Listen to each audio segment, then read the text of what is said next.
This is IsAware, powered by InterSoft Associates. IsAware is your connection to exploring the systems and software that power businesses like yours with expert insight, experience, and advice. Hey there, I'm Chris Bintliff, and I'm here today with Abe Ungar and Goldstoff from InterSoft Associates. And today we are talking about process improvement software. And guys, I think this is a really interesting conversation, especially for those listening that maybe run their own business, manage important parts of their business. Let's start with a basic. What do you mean when you think about process improvement inside of an organization? Process improvement really is the act of looking the way you operate and improving that process, like the name says. You've got certain, what is it? Marcus Lemonis says it's people, process, and product. Well, process is real important, and process helps your people ideally improve their product. So it just helps an organization be more efficient, more effective, respond to their customers' needs as well as they can, and hopefully makes one more efficient, where people can do more high value work rather than just responding to customers' requests. So we're talking kind of about the fabric or the integration between maybe my product channels, my distribution channels, and my customer experience, and how all those things connect inside the organization. Well, that's part of it. The process goes with how you do your marketing, how you do your product delivery, how all that, there's a lot of information required. Being able to have all that information at your fingertips, for example, on a very simplistic basis, improves the process of having to go to a file cabinet to get it. One should not have to leave their desk to be able to support a customer, provide the information that a customer requires, be able to go out and market the customers based on what their needs are. So that's that entire process, and all that information should be at your fingertips. And software helps to facilitate that. You raise an interesting point in your sort of anecdote, which is I go to the file cabinet and I do a thing, or for many companies, I think they start with a spreadsheet or something. So Abe, do you feel like there are times where an organization starts to outgrow the processes that it used to do, and it's not until they're experiencing some pain points that they realize, wow, this is not working for it. It used to work. We used to be able to go down the hallway and bug somebody about this, but this doesn't work anymore. What are some of the ways that I'm experiencing some of that friction? No, so absolutely, and going down the hole is definitely one of those. But when you're busy dealing with spreadsheets and your constant daily activity revolves around, did I update the spreadsheet? Did I look at the spreadsheet? Did I open the spreadsheet? Did I close the spreadsheet? Did someone else open my spreadsheet or look at my? At that point, too many people are looking at the same spreadsheet, and you're this is not really working for us. Too much data. You're not getting enough information, or better, the information that you're getting out of that spreadsheet is not giving you what you need to make the decisions that you need. So it's got information in it, and there's a lot of information that may be in it, but it's not really usable or in a usable format for you. And now you got to start figuring out, well, how do I take that out, and how do I get what I need out of it? And then you're like, oh, well, Excel doesn't really do that for me. So how do I get the information I need? And again, that's where the software comes in and says, we have all this information. How do we make it usable so that you can improve the flow of operations?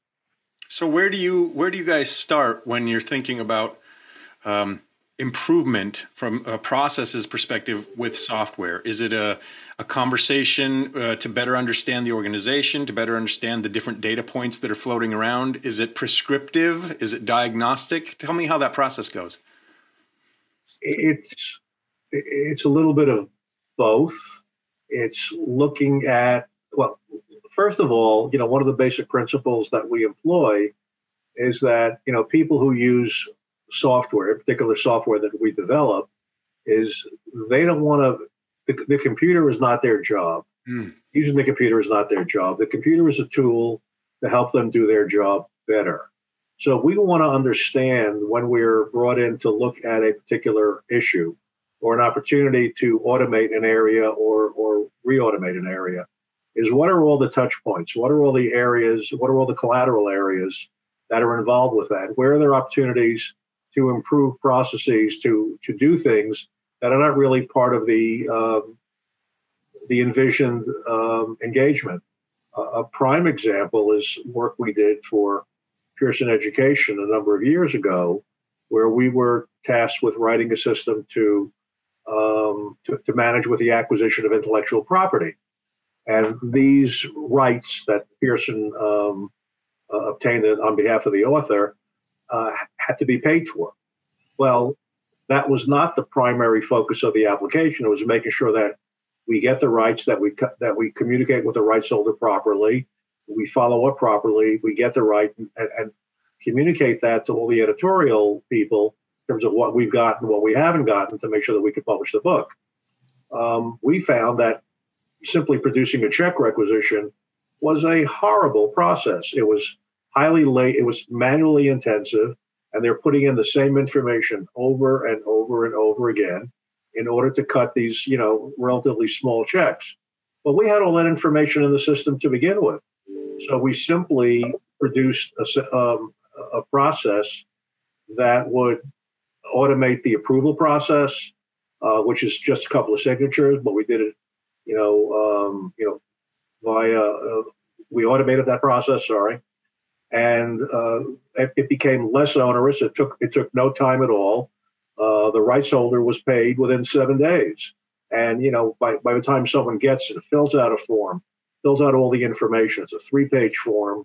And, the rights holder may never get paid or may get paid late. So the rights holders were happy, it was a pig in slop. And the other part of that is we realized that a lot of the accounting for those rights were never done until 2 or 3 years later. So a second collateral benefit is we're able to save them $3 million a year in avoided royalty costs. Wow. So that was a huge win just by digging deeply and looking at all the touch points and what are the associated activities within what we were tasked with automating. Which goes to the understanding of the process. As you were saying before, we were talking about pain points are important because you certainly want to address pain points, but you do have to understand the business overall and these little fine tuning or these aspects where you looking at those, you can actually say, well, here's an area where we think we can help improve the process, even though it's not something that you've thought about in the past.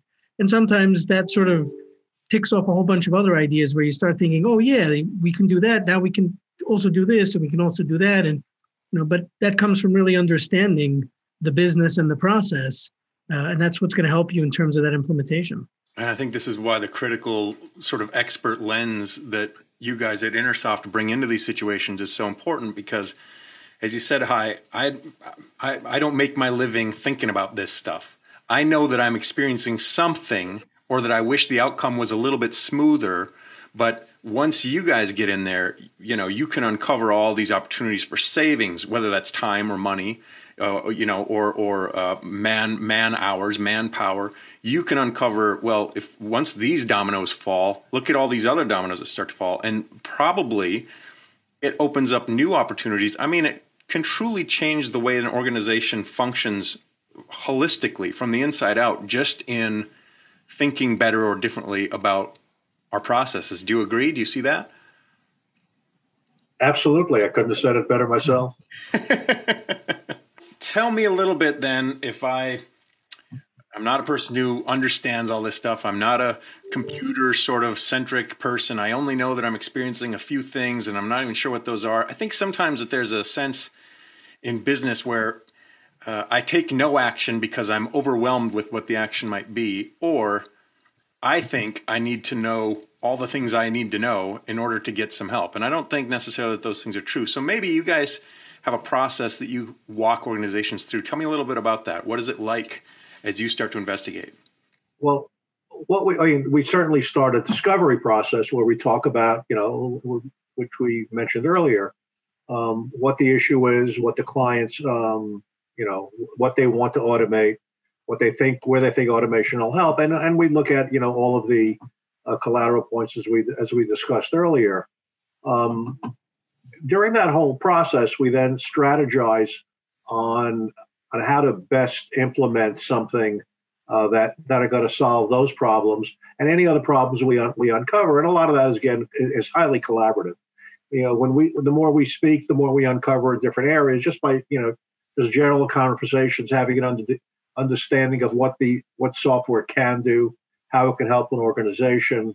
There aren't that many principles that are really in play other than letting someone do their job better. We plan the implementation, and a lot of that revolves.